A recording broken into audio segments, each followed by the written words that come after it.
জয় গুরু বন্দে পুরুষোত্তমম পরম পিতার আতুল শ্রীচরণে আমার প্রণাম। প্রণাম জানাই জগজ্জননী শ্রী শ্রী বড়মার শ্রীচরণে, প্রণাম জানাই পরম পূজ্য পাদ শ্রী শ্রী বরদা শ্রীচরণে, প্রণাম জানাই পরম পূজ্য পাদ শ্রী শ্রী আচার্য দেবী শ্রীচরণে। আপনাদের সবাইকে আমার আন্তরিক আনন্দিত জয় গুরু। আজকে যে বিষয় আচার্যদেব বললেন যে পৃথিবী ধ্বংস হতে চলেছে, পৃথিবী আর বাঁচবে না। এর পেছনে একটাই কারণ। আচার্যদেব কি বললেন আমরা আজকের ইষ্ট প্রসঙ্গে সেটাই শুনে নেব। আমি জানি এখন সবাই খুব ব্যস্ততার মধ্যে আছেন, কারণ সামনে পুজো, সবাই খুব ব্যস্ত থাকবেন। তাই আমি এখন থেকে ভিডিওগুলো একদম ছোট ছোট করে বানাবো, যাতে সবাই একটু সময়ের মধ্যে শুনে নিতে পারেন। আমি 3-4 মিনিটের মধ্যে, এখন এই পুজোর কয়েকদিন আমি 2-3 মিনিট 4 মিনিটের ভিডিওই আমি সেন্ড করব, আপনারা অনায়াসে শুনে নিতে পারবেন, কারণ সবাই আমরা ব্যস্ত থাকবো এই কটা দিন। জয় গুরু। শুরু করছি আজকের ইষ্ট প্রসঙ্গ। এটা এ মাসের মাসিক পত্রিকা থেকে নেওয়া। কলকাতা থেকে মেয়েকে নিয়ে এসেছেন এক মা। মেয়ে মাধ্যমিক পরীক্ষা দেবে।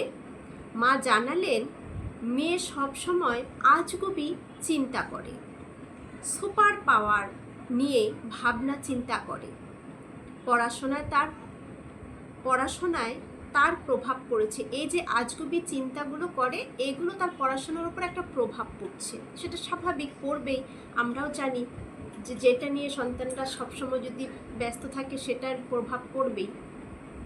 আচার্যদেব বলতে লাগলেন, তুমি যখন বাড়ি ফিরবে সবাই গাড়ি করে হাওড়ার ব্রিজ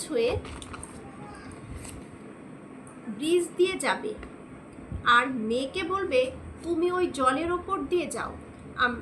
ওই মাকে বললেন তুমি যখন বাড়ি ফিরবে তখন হাওড়ার ব্রিজ দিয়ে সবাই যাবে, কিন্তু তুমি মেয়েকে বলবে তুমি ওই জলের মধ্য দিয়ে যাও। ওখানে তো সুপার পাওয়ার আছে, ওকে এটা বলতে হবে যে তুমি ওই জলের ওপর দিয়ে যাও, কারণ সেখানে তো সুপার পাওয়ার আছে, তোমার এই ব্রিজের ওপর দিয়ে যেতে হবে না। নিরাকার ব্রিজ আছে, সেই ব্রিজ দিয়ে তুমি পার হও। আমরা সাকার বুঝি, কারণ আমাদের গুরু তো সাকার মূর্তি ধরে আমাদের সব শিখিয়েছেন। আমরা সাকার বুঝি, নিরাকারকে আজগুবিকে আমরা বুঝি না, কারণ আমার গুরু আমাকে শিখিয়েছেন সাকার। গুরু তো সাকার মূর্তি ধরে আমাদের সব শিখিয়েছেন, তাহলে আমরা নিরাকারকে কেন বুঝবো? তাকে আমরা স্বয়ং দেখেছি। তাই এই সহজ সরল সাকার ব্রিজ ধরে আমরা যাব। আর তুমি নিরাকার ব্রিজ, কারণ তুমি ওই আজগুবিকে বিশ্বাস করো, পাওয়ার শক্তিকে বিশ্বাস করো, তাহলে তুমি ওই নিরাকার ব্রিজ দিয়ে যাবে। নিরাকার ব্রিজ দিয়ে পার হওয়া যায়, পারবে যেতে?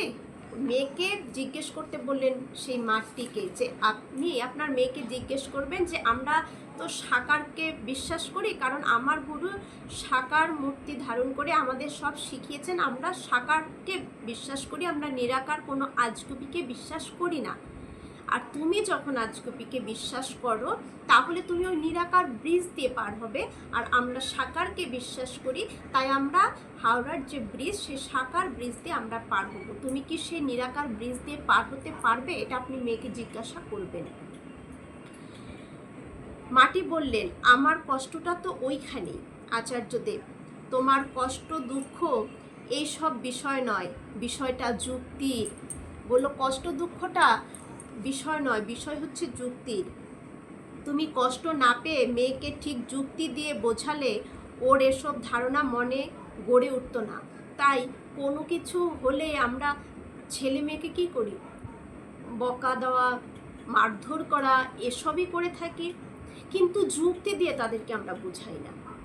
যুক্তি দিয়ে বোঝাতে হবে, কষ্ট পেয়ে লাভ নেই, যুক্তি দিয়ে বোঝাতে হবে। কারণ এই যে সময়টা, এখনকার ছেলেমেয়েরা যে মোবাইল টিভিতে এত কিছু দেখছে, দেখে ওরা ভাবছে ওগুলোই মনে সত্যি, আর এর থেকে অনেক দুর্ঘটনাও ঘটে যাচ্ছে।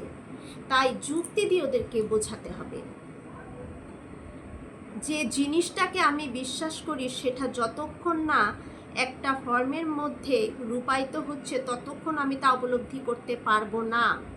আমি অস্তিত্ব করি, আমার গড মূর্ত ভগবান তিনি এক্সিস্ট করেন। আমার বিমূর্ত ভগবানকে আকার রূপে যদি না পেলাম, না মানলাম, তাহলে আমি কোথায় লক্ষ্য করব? আমার ফোকাস পয়েন্টটা কি হবে? যে আমরা মুক্ত ভগবানকে বিশ্বাস করি, আমরা ওই আকাশের ভগবানকে বিশ্বাস করি না, যেটা আমরা দেখতে পাচ্ছি না। তিনি এসে আমাদের কিছু বিধান দিচ্ছেন না, তাহলে সেই আকাশের ভগবানকে নিয়ে বসে থাকলে হবে না। আমরা মূর্ত আদর্শকে বিশ্বাস করে আমরা জীবন পথে চলি। সন্তানকে, আমাদের প্রত্যেকের ঘরের সন্তানকে, এই সন্তানের মধ্য দিয়ে কিন্তু আমাদের প্রত্যেকের অভিভাবককে, সন্তানকে এটা কিন্তু আচার্যদেব শেখালেন যে এভাবে যুক্তি দিয়ে ছেলে মেয়েদের বোঝাতে হবে। আমি যুক্তি মানছি না মানে আমি ঈশ্বরকে মানছি না। যদি যুক্তি না মানি তাহলে আমি ঈশ্বরকেও মানছি না, তাহলে আমার ইচ্ছা অনুযায়ী চলছি। জঙ্গলে মানুষ যেমন করে থাকে, তারা নিজেদের ইচ্ছা প্রবৃত্তি নিয়ে চলে। এই পশু প্রবৃত্তি কি আধুনিকতা? তাহলে তো গুহার মানুষ আধুনিক হয়ে যেত। গুহার মানবরা কি করত? যেমন চাইতো তাই করত।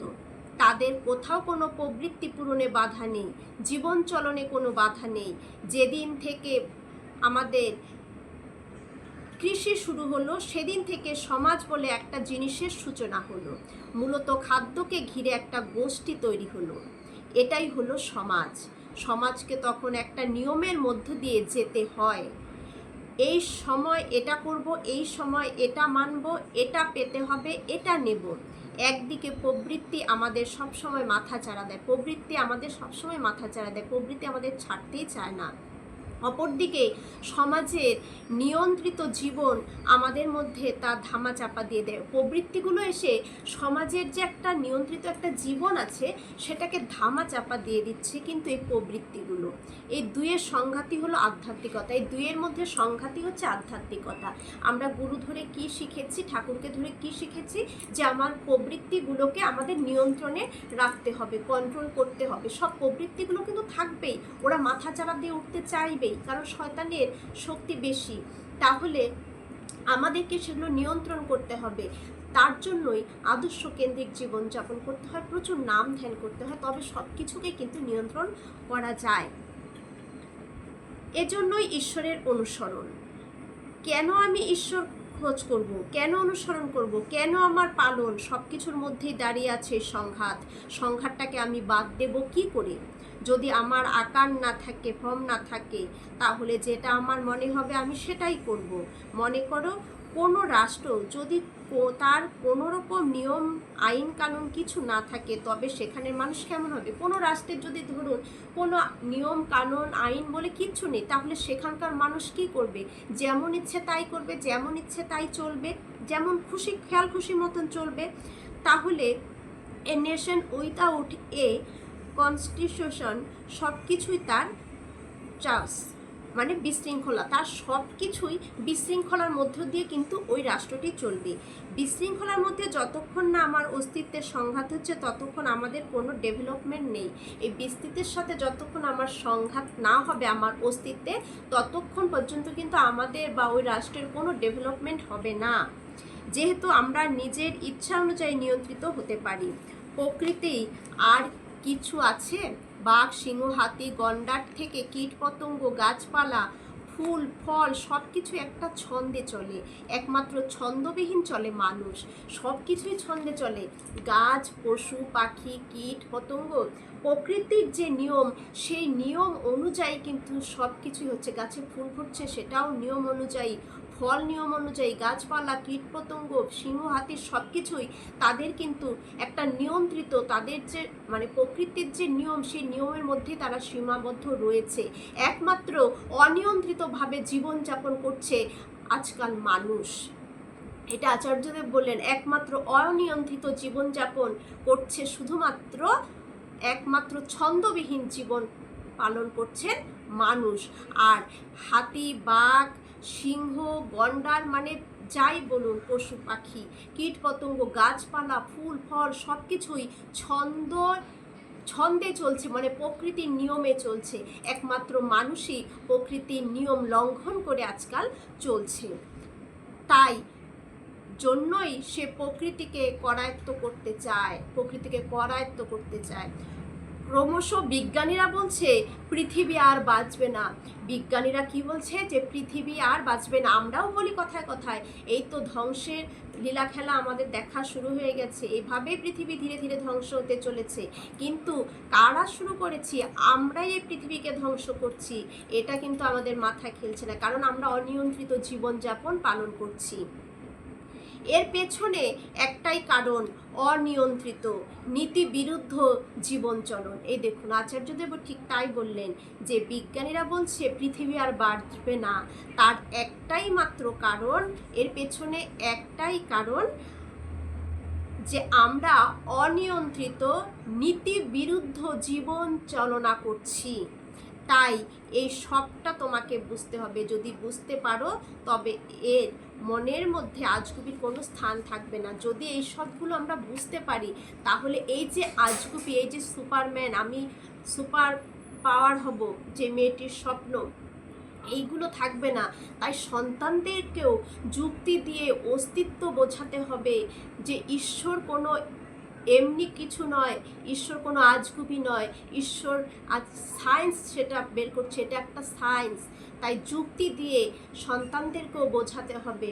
যদি আমরা সঠিক, শুধু সন্তান কেন, আমাদের প্রত্যেককেই যুক্তি দিয়ে বোঝাতে হবে। একটা গাছ, এই যে আচার্যদেব বললেন যে বনের পশু পাখি, ফল ফুল সব কিছুই প্রকৃতির নিয়মে নিয়ন্ত্রিত জীবনযাপন ছন্দের মতন চলছে। প্রকৃতি যে ছন্দে চালনা করে সেই ছন্দে চলছে। একমাত্র মানুষই আছে যে অনিয়ন্ত্রিত জীবনযাপন করছে, যেমন খুশি ইচ্ছে মতন চলছে। তাই কিন্তু আজ ধীরে ধীরে পৃথিবী ধ্বংসের মুখে চলেছে। আমরাও বলি পৃথিবী ধ্বংসের মুখে, এভাবেই তো ধ্বংস হচ্ছে, কিন্তু ধ্বংসটা তো আমরাই করছি, আমাদের অনিয়ন্ত্রিত জীবনযাপন। এর জন্যই কিন্তু এই পৃথিবী ধ্বংস হচ্ছে। একমাত্র কারণ হচ্ছে এর পেছনে মানুষ। তাই যুক্তি দিয়ে সব কিছু বুঝে সুন্দরভাবে যদি এখনও আমরা চলি, তবু এই পৃথিবীকে আমরা অনেক দিন টিকিয়ে রাখতে পারবো। জয় গুরু, বন্দে পুরুষোত্তম।